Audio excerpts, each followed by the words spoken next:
भारत गौरव आचार्य श्री पुलक सागर जी गुरुदेव के प्रवचन और धार्मिक कार्यक्रम देखने एवं सुनने के लिए जिन शरणम मीडिया चैनल को अभी सब्सक्राइब करें और बेल आइकॉन पर क्लिक जरूर करें। हमारे परम पिता परमेश्वर भगवान महावीर जिनकी 2 संतानें थी, ज्यादा संतानों को उन्हें जन्म नहीं दिया। ऋषभदेव ने 100 पुत्रों को जन्म दिया, 2 बेटियों को जन्म दिया। महावीर ने ज्यादा नहीं 2 संतानों को जन्म दिया। आप कहोगे महाराज महावीर स्वामी तो बाल ब्रह्मचारी है। अपने यहां तो मान्यता है कि महावीर भगवान ने विवाह नहीं किया। श्वेतांबर मान्यता कहती है कि भगवान महावीर का विवाह हुआ है, लेकिन दिगंबर मान्यता कहती है कि 5 तीर्थंकर 24 में बाल ब्रह्मचारी तीर्थंकर कहलाते हैं। उनमें विवाह नहीं किया, उन्होंने गृहस्थी नहीं बसाई, उन्होंने गृहस्थ जीवन का आलिंगन नहीं किया। लेकिन मैं पुलक सागर कहता हूं, मेरे भगवान महावीर ने भले विवाह नहीं किया हो, लेकिन उनकी 2 संतानें जरूर थी।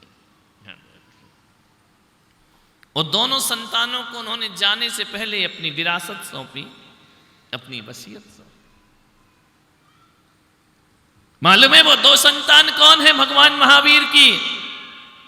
वो 2 संतान हैं श्रमण और श्रावक। ये भगवान महावीर की संतान हुआ करती हैं।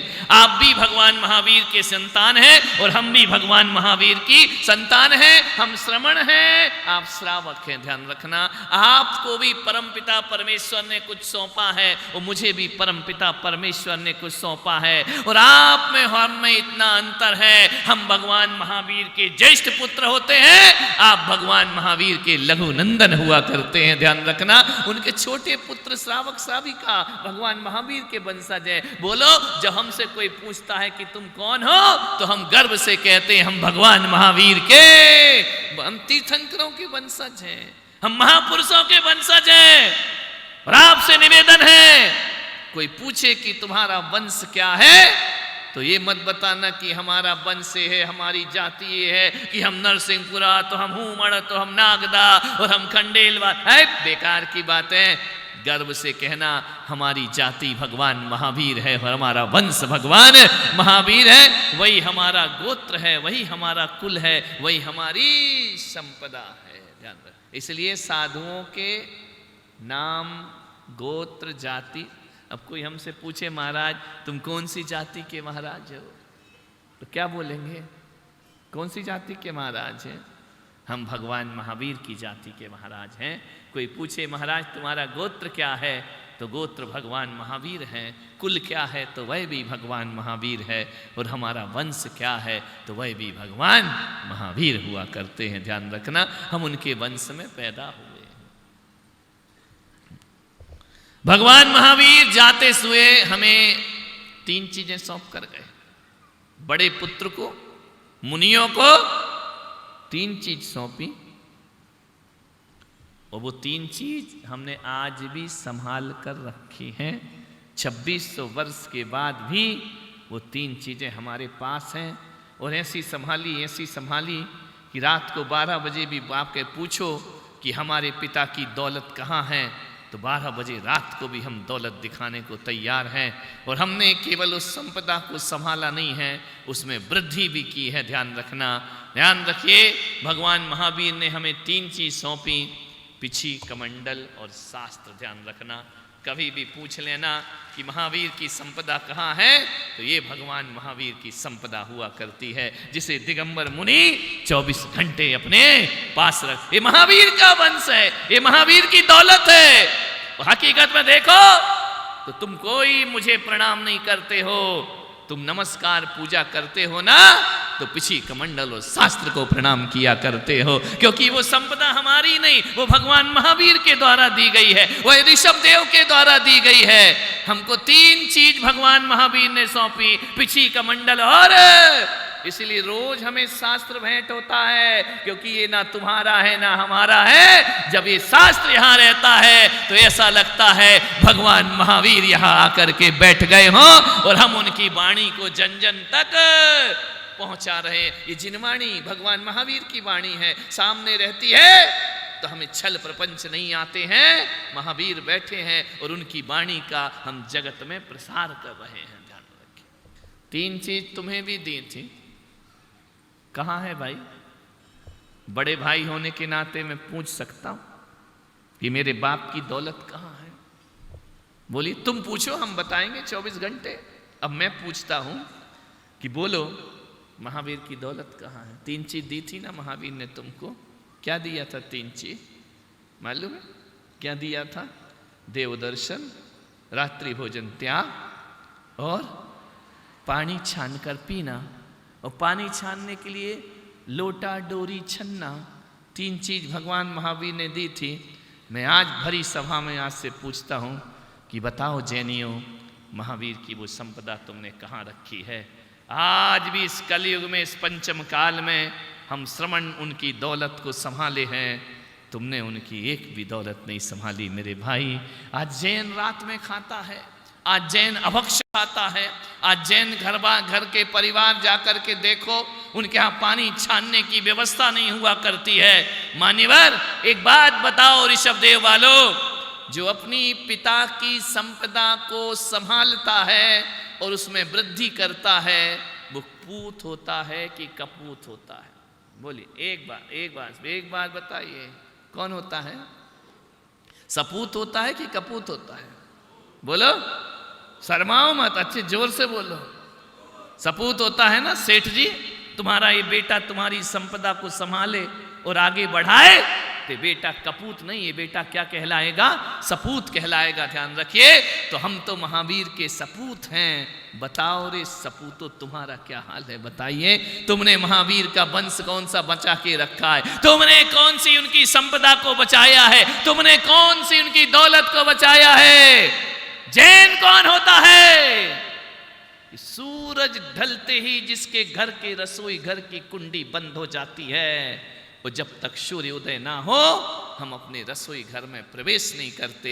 वो जैन का घर हुआ करता है। ध्यान रखना, जहां पानी छान कर पिया जाता है वो जैन का घर होता है। जहां चींटी पर पैर नहीं रखा जाता है वो जैन का घर होता है। वो जहां सुबह शाम जियो और जीने दो के स्वर गूंजा करते हैं, वो किसी जैन का घर हुआ करता है। जहां पर अभक्ष नहीं बनता है, जहां पर आलू प्याज नहीं बनता है, वो जैन का घर हुआ करता है। आपसे मैं पूछता हूं, कितने घर होंगे ऋषभदेव में जैन के? विचार करिए। लिखा होगा जैन, अब तो जैन भी नहीं लिखते, अमरा भवरा, क्या क्या लिखते रहते हो, पाणावत पाणावत। जैन लिखोगे जब जैन का आचरण होगा। मैं आपसे कहता हूं, आप किसी भी गोत्र में, किसी भी जाति में उत्पन्न हुए हो, काम नहीं कर सकते तो कम से कम इतना करो कि अपने नाम के आगे जैन लिखना जरूर सीखो। ध्यान रखिए, और गर्व से जैन लिखना सीखो। जैन लिखने में शर्म नहीं आना चाहिए। गोत्र जो लिखना है लिखते रहो। ना मुझे अवरा से मतलब, ना भवरा से मतलब, ना बाणावत से मतलब, ना सुंदरावत से मतलब, ना कचरावत से मतलब। कचरावत भी एक गोत्र है तुम्हारे यहाँ, कर दो पूरा कचरा। ध्यान रखना है। एक हमारे भक्त, तुम्हारे यहां नहीं है तो हमारे भक्त तो है। हमारे यहां है एक भक्त कचरावत, दृष्टि है जिन शरणम के। और नाम क्या है मालूम है? हीरा लाल। आगे कर दिया कचरा। उनका जय हो पंचम काल। हीरा भी कहां जा रहा है? ओ विधाता, ओ दादा, ओ साईनाथ, वहां बैठ जाओ जहां जगह मिले, डिस्टर्ब नहीं करो, बैठ जाओ आराम से। उठने के दिन है, बैठ रहे। चलिए, धन्यवाद। विचार करना है आपको। जैन लिखना सीखो, गर्व के साथ कहो, गर्व से हम जैन हैं। ध्यान रखना, वो संपदा ऋषभदेव की, वह संपदा भगवान महावीर की। ध्यान रखें। नश्वर शरीर के त्याग से पहले मैं आपसे निवेदन करता हूं, मैं आपसे गुजारिश करता हूं, मेरी आपसे प्रार्थना है, विनय है, मरने से पहले, इस शरीर को छोड़ने से पहले अपने घरों की वसीयत जरूर लिख देना, ध्यान रखना। जितना भी तुमने कमाया है जीते जी लिख देना। और जो लोग मरने से पहले अपने घर की वसीयत नहीं लिखते हैं, विरासत नहीं लिखते हैं, मरने के बाद उन भाई भाइयों में खून खराबा हुआ करता है, एक दूसरे को लेकर झगड़े हुआ करते हैं, देवरानी और जेठानी एक दूसरे की दुश्मन हो जाया करती हैं। मैं आपसे निवेदन करता हूं, खून खून का प्यासा हो जाता है, इसलिए आपसे मेरा निवेदन है, मरने से पहले पति पत्नी को बैठना चाहिए एक कमरे में। ध्यान रखिए, पति पत्नी एक कमरे में बैठे, वो बेहिचक बोलें कि जीवन का कोई भरोसा नहीं है, दो में से एक तो जाएगा। ध्यान रखना, एक साथ तो बहुत किस्मत वाले हैं जो जाते होंगे, दो में से एक तो जाएगा। या मैं पहले जाऊंगी या तुम पहले जाओगे, शर्माओ मत, इसमें कोई, ये हकीकत है जिंदगी की, इसमें शर्म नहीं करना। और पुरुषों से भी निवेदन करूंगा, यदि कोई पत्नी कहे कि आओ वसीयत लिख देते हैं, मेरे नाम कुछ लिख दो, तो पुरुष को ये नहीं कहना चाहिए कि तू मेरे मरने का रास्ता देख रही है। कि ध्यान रखना, ना ऐसी ना समझी भरी बातें मत करो। घरों में सुख शांति छोड़ करके जाना है तो अपनी वसीयत लिख करके जाइए। घरों में अदालतों के द्वार खोलकर मत जाइए, कोर्ट कचहरी खोल करके मत जाइए, उन्हें तड़पने के लड़ने के लिए मजबूर करके। एक माँ बाप का फर्ज है जीते जी अपनी औलाद की वसीयत आज ही लिख देना। सेठ जी घर जाके सब निपटा दो, साइन लास्ट में करना, ध्यान रखना, लेकिन लिखाई कर देना, बंटवारा कर। अब क्या करेंगे, एक तो औलाद लेगा कौन, ध्यान रखना। लफड़े तो ये है ना, लेकिन कभी मन करता है, ये मत सोचो कि एक औलाद है तो क्या होगा। आज तुम्हारी औलाद तुम्हारे कारण तुम्हारी पत्नी की इज्जत कर रही है, हो सकता है कि कल तुम ना रहो तो तुम्हारी पत्नी को खून के आंसू बहाना पड़े। ध्यान रखिए, मैं तो हर पति पत्नी से निवेदन करता हूं कि ऐसी वसीयत लिख लेना चाहिए आदमी को। बातें कड़वी हैं लेकिन बात बहुत अच्छी है कि मेरे मरने के बाद हम तुम दोनों में से जो भी एक गया, मेरे बाद दौलत पर तेरा अधिकार होगा और तेरे बाद दौलत पर मेरा अधिकार होगा।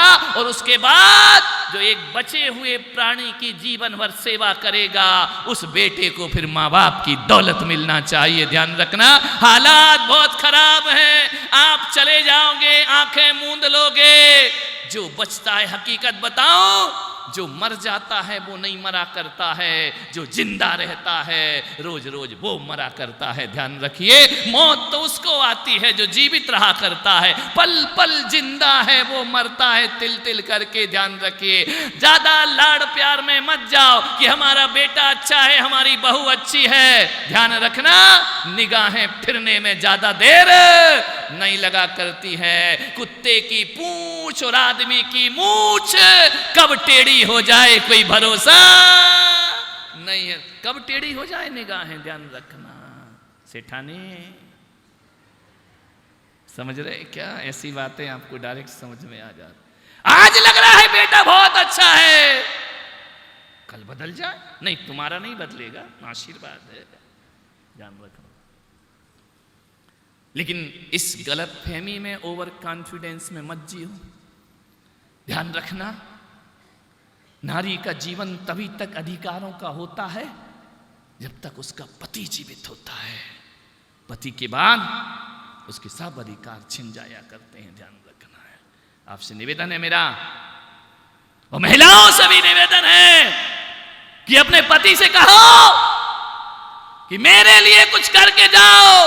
सारी दौलत बच्चों के नाम करना नहीं चाहिए, वरना उसको पूछेगा कौन। ध्यान रखिए, पुष्पदन तुम्हारे तो दो है ना, लिख जाओ बेटा सरोज के नाम। ये मत सोचना कि अभी थोड़ी जा रहा हूं मैं, मत जाओ, लेकिन पहले 7 जन्मों की कसमें खाई है, फेरे लगा के आई है, तुम्हारे लिए जी है, बच्चों के लिए जी है, बच्चों के लिए सब आहुतियां दी हैं। लेकिन वक्त बदलने में ज्यादा देर, ये मेरी बात जिंदगी में संभाल के रखना, वरना बड़े बड़े लोग करोड़पति भी सड़कों पर आ गए, मौत होने के बाद ध्यान रखना है। आपसे निवेदन है, आपसे आग्रह है, बेहिचक लिखवाओ, बेहिचक बैठ के अपनी वसीयत बनाओ, आज ही वकील बुला लेना, क्योंकि अभी लोहा गर्म है, हथौड़ा मार दो। महाराज ने कहा है ना, ध्यान रखना, फटाफट निपटा दो केस, ध्यान रखना कि मेरे बाद सब कुछ तेरा है और तेरे बाद मेरी, तू पहले गई तो मेरा है ही। औलाद को बोलो कमाओ, अपना घर खुद बसाओ, ध्यान रखना। कौन से मेरे बाप दादे छोड़ गए थे, मैंने अपनी मेहनत से कमाया है, बेटा तू भी अपनी मेहनत से कमा। ध्यान रखना, असली औलाद वो होती है, असली औलाद वो नहीं होती कि बाप की जमी जमाई दुकान पर जाकर बैठ गए। अरे तुमने कौन सा बड़ा झंडा गाड़ दिया, ध्यान रखना। बाप ने दुकान जमाई, तुम बैठ गए कमाने लगे पैसा। मैं कहता हूं असली औलाद तो वह है कि बाप की छोटी सी दुकान को जो मॉल में परिवर्तित कर देता है, वो असली औलाद हुआ करती है। ध्यान रखना, बाप का विस्तार कर दिया करता है, छोटे से दुकान को जो बड़ा कर दे वो सपूत हुआ करता है। ध्यान रखना, नहीं तो बाप के जमे धंधे पर बैठ गए, फिर बाप से ही बोलो कि तुम कौन और हम कौन। ध्यान रखे, बदलो। ये बातें बहुत छोटी हैं, जिंदगी भर के आंसुओं से बचना है, सब कुछ पहले ही कर लेना चाहिए, क्योंकि ये भी तो नहीं पता कि कल रहेंगे या नहीं रहेंगे। ध्यान, पल भर का भरोसा नहीं है। आओ डीओजी साहब, क्या करे, समोसरण में सब जाते हैं। उत्तम, तुम उसकी स्टाइल में कुछ मत करो, वो चला जाएगा, आया है घूमने दो। वो भी आया कि कहीं मेरे नाम भी कोई वसीयत तो नहीं है। अब सबको अपनी अपनी वसीयत की पड़ी है, क्या कर सकते हैं। मान्यवाद, विचार करना है, आपको सोचना है, जिंदगी को संभाल करके जियो। जिंदगी का कोई भरोसा नहीं हुआ करता है। वसीयत, मुझे याद है जब मैं बहुत छोटा था, बहुत छोटा, बचपन की कोई बातें याद तो रहती नहीं है, एक दो प्रसंग होते हैं जो याद रहा करते थे। मैं तीसरी या चौथी क्लास पढ़ता था, पिंडरी पैतृक नगर था, जमींदारों का घर था, कोई कमी नहीं थी परिवार में। एक क्षण ऐसा आया, हवा का झोंका आया, तूफान आया, सब कुछ बर्बाद हो गया। ध्यान रखना, जिंदगी का कोई भरोसा नहीं है, कब क्या हो जाए। सब कुछ छीन गया। आरी का देवमती माता जी, जिनका समाधि दिवस है, स्मरण दिवस है, उस मूर्ति ने, उस समता की मूर्ति ने, उस देवी ने अपने जीवन में बहुत उतार चढ़ाव देखे। बचपन सौतेली मां के साथ बीता, उनकी अपनी मां का देहांत हो गया। सौतेली मां ने उन्हें पाल पोस कर बड़ा किया, लेकिन माता जी का स्वभाव ऐसा स्वभाव था कि वह सौतेली मां अपने बच्चों से इतना प्यार नहीं करती थी जितना पूर्णिमा से प्यार किया करती थी। पूर्णिमा उनका नाम था, ध्यान रखना। पूर्णिमा के दिन पैदा हुई थी, इसलिए उनका नाम उनके पिता ने पूर्णिमा देवी रख दिया था। ध्यान रखना, इतना प्यार, इतना प्यार, इतना प्यार। ये इतिहास की पहली घटना होगी कि कोई सौतेली मां अपने पैदा किए हुए बच्चों से भी ज्यादा प्यार उसे कर। ध्यान रखना, प्यार मांगने से नहीं मिला करता मेरे भाई, प्यार लुटाने से मिला करता है। भीख में प्यार नहीं मिला करता है। उसके लिए 12 साल की उम्र में जो माँ के विहीन हो गई, जिसकी माँ दुनिया से चली गई है, 12-13 साल की उम्र में जिसने सौतेली माँ के साथ जीवन गुजारा, ध्यान रखिए, अपनी पढ़ी लिखी तो थी नहीं, माँ नहीं थी तो किसी ने स्कूल नहीं भेजा। उनके जमाने में स्कूल जाना बुरा माना जाता था, और लड़कियों का तो बिल्कुल भी वर्जित था कि स्कूल नहीं जाना है।